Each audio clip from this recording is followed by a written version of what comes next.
Ya pemirsa, pastinya yang menjadi kekhawatiran kita bersama adalah PHK dan juga tenaga kerja. Sebelum saya masuk ke Bang Celi, saya akan ke Pak Jumur terlebih dahulu, Pak.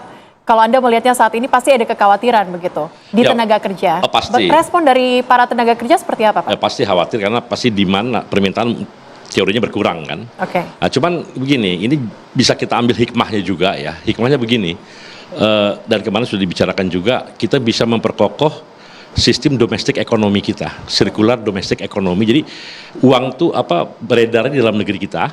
Dan sebetulnya kalau itu kita dari jauh-jauh hari udah lakukan itu Bu ya, barang-barang kita utamanya harus dibeli oleh rakyat kita dulu gitu loh.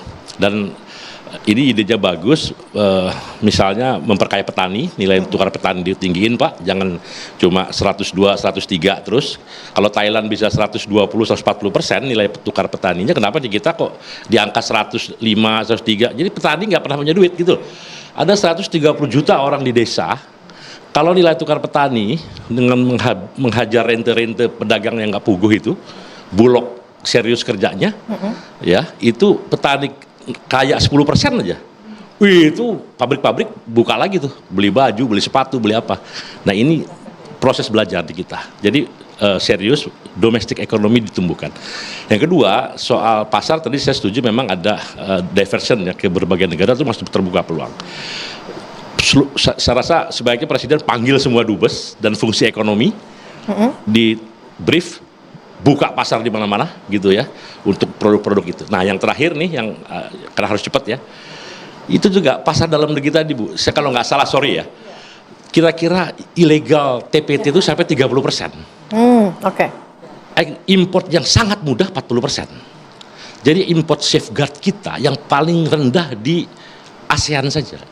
Jadi kalau di sana syarat impor tuh ada 10 gitu, di kita mungkin cuma 4, cuma 5. Jadi mudah sekali masuk barang ini gitu.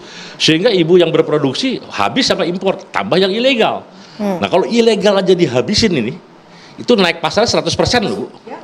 Jadi market share di kita yang ibu-ibu kerja ini cuma 30-40%. Begitu import yang 30% ditenggelamin yang nggak jelas orang-orang ini, langsung pasar tuh naik plus gitu.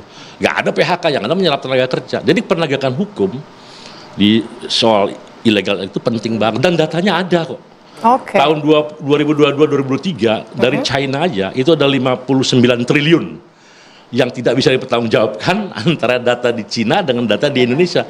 Di sana ekspornya segini, kalau di sini diterima sekian. Nah, nanti kan itu ilegal. Nanti udah semua orang tahu lah, barangkali ibu juga.